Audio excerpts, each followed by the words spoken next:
Hey, everybody, welcome to the Rad Dad podcast. Today, we're talking about fashion.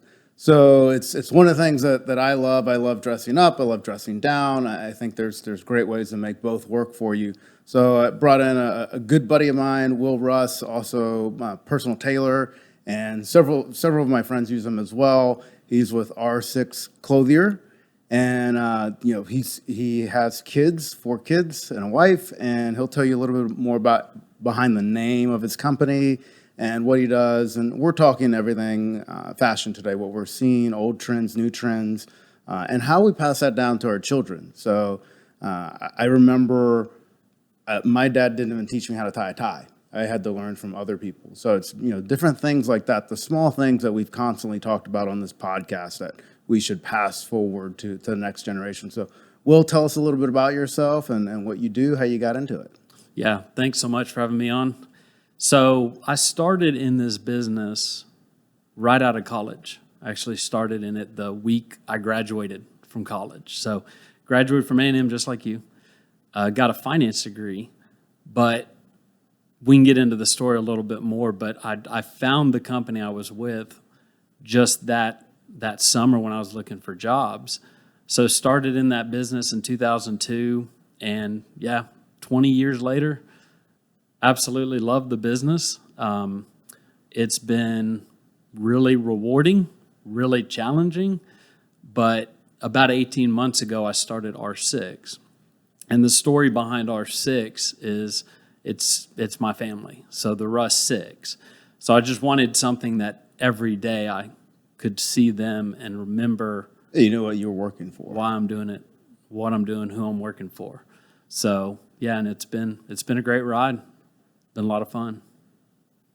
So if I remember your story correctly, you used to be a door-to-door salesman, right, in college? That's right. Tell me about that. Like that's probably the ultimate sales job as far as, a high attrition rate, low close ratio, everything you don't want in sales, and only the best of the best make it out of there. It was a rush. So I had a gentleman in my real estate finance class turn around to me. It was my junior year. So we were, spring of junior year of college, turned around and was like, "What are you going to do this summer?" And I was like, "I'm looking at an internship at the time with Motorola down in Austin, which is where my family was." And he goes, "Hey, come check out this little informational." He had sold the summer before, so now he was building his own team. So he said, "Just come check it out. If you like it, cool. If not, no big deal." So I went and was like captivated by this opportunity because it was really high income for the people that crushed it. They didn't tell us about the 90%. They didn't tell us about the 10% that went home that owed money to the company. Long story short, though, I got sucked into it and come to find out one of my Sunday school teachers in the youth group had done it for 8 summers. Built huge teams out of University of Texas. So then I started talking with him, and it was like, oh my gosh, that's what our friend Tracy did. So then my parents were behind it. They're like, okay. So I did that for 2 summers, and it was crazy. Door to door, 85 hours a week.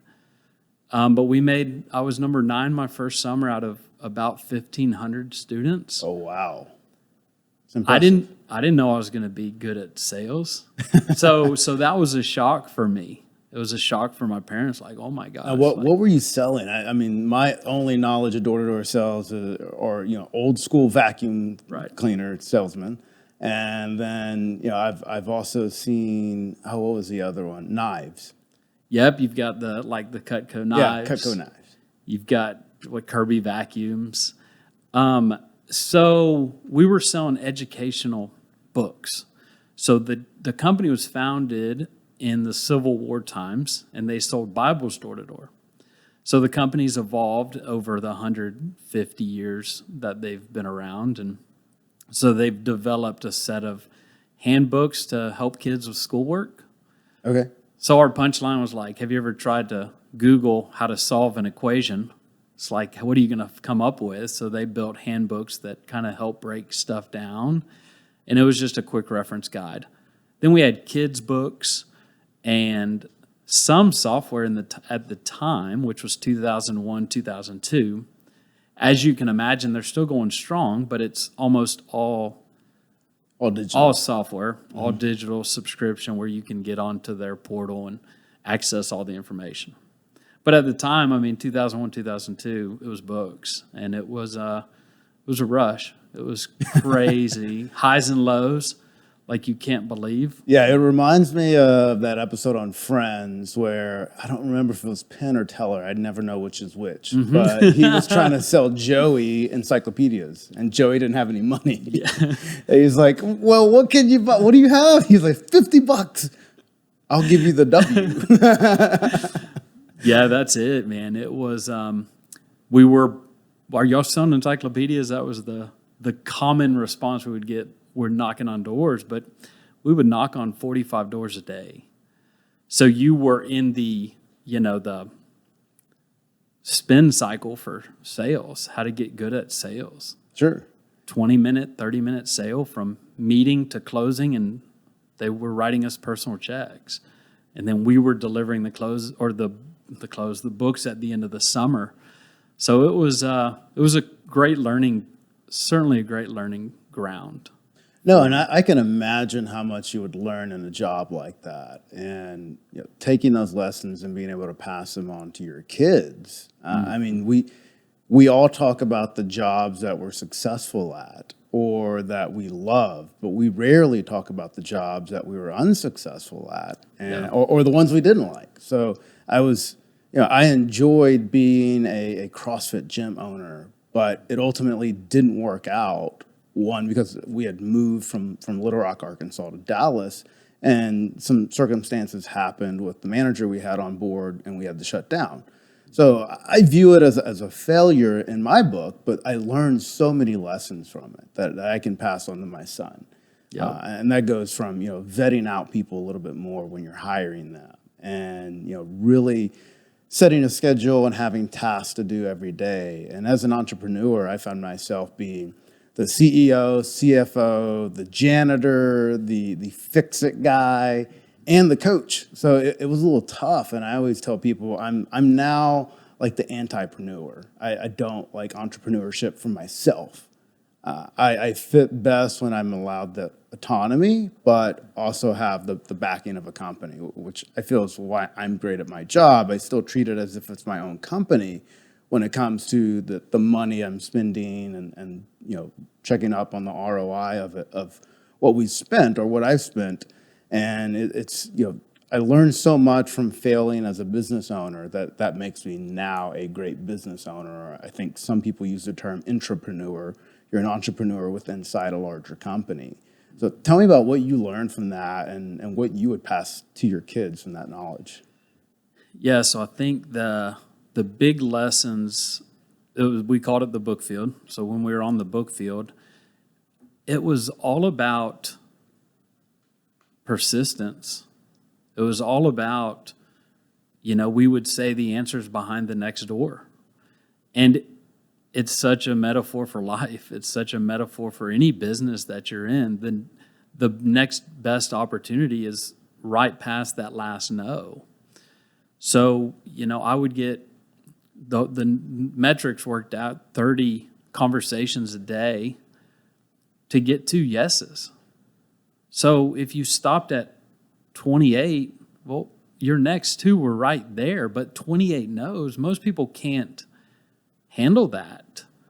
And I'm very grateful that that's been the experience of my life. Is I've learned to be very persistent. I didn't learn it growing up.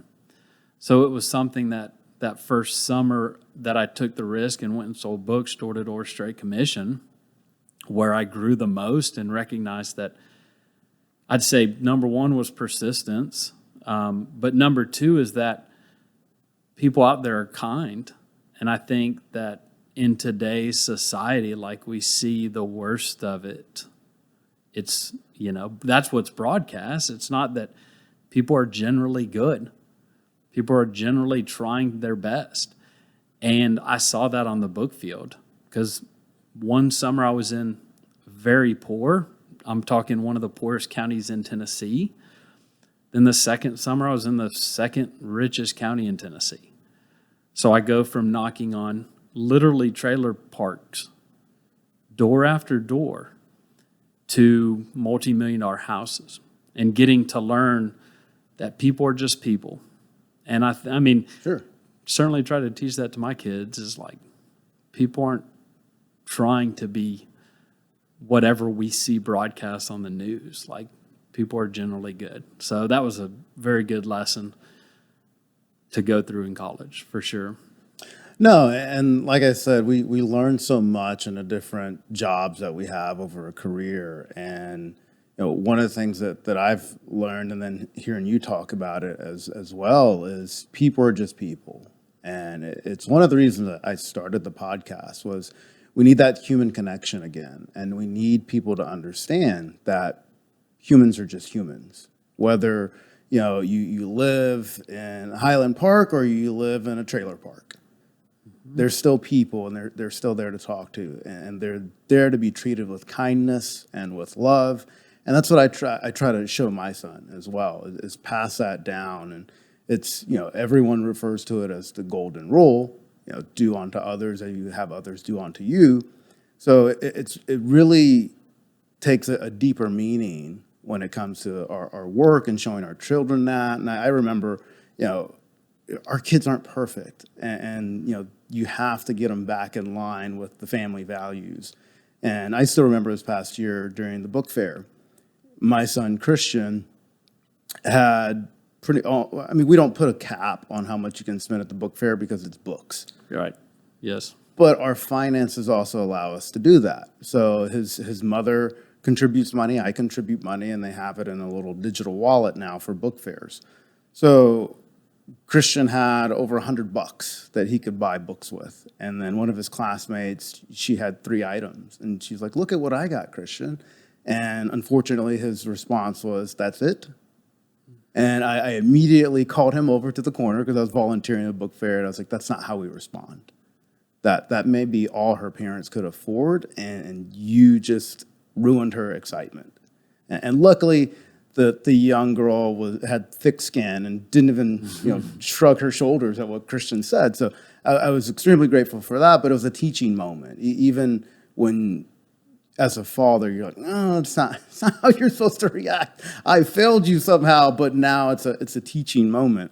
And the book fair is near and dear to my heart because we didn't grow up with a lot of money. My mother would volunteer to work and manage the whole book fair because they would give her credit. And I don't even remember what the credit was, but that was a way for us to buy books and for us to have books in the home. And I don't remember the exact statistic, but children that grow up with books in the home are, I want to say it was like 65 to 70% more likely to graduate high school and go on to college. What is one thing you want your kids to know, whether it's knowledge that you have or something that you want to say to them if you weren't here anymore, whether it's now or in the future? That's a big question. It is. I think, Einstein has that quote, and it says the most defining decision we have is whether we live in a hostile or kind universe. Something to that effect. I know I mess it up a little bit, but I would just encourage them to be gentle, be peaceful with others, and just recognize that everyone in this hostile environment we're in, just be kind and recognize that everyone has a different point of view based on how they've grown up and what they've been through. So just be understanding, be kind, be gentle, generous, just all those really kind, nice qualities. I would say that would be the biggest thing because I think that leads to a good life. If you lead with those things, you'll have a good life, in my opinion. No, that's great. It's a great way to end the podcast. It really reminds me of a father-centric movie titled, Pursuit of Happiness with Will Smith. And I still remember the scene where he went into the interview dressed in horrible clothes. He had a tank top on and dirty slacks and dirty shoes, but everyone knew how he treated people and that he was trying his best and he was doing it for his son. So that's a great way to end the podcast. It's beautiful on treating other people with kindness, because ultimately they may not remember what you were wearing, but they'll remember how you treated them and how you made them feel. Always. So, absolutely. thank you for coming on. I enjoyed it. I appreciate it. you. And everyone, join us in 2 weeks for another episode, and we look forward to seeing you later on. Thank you. Thanks for joining Rad Dad Podcast, everyone. Please like and subscribe, and we'll see you on the next episode.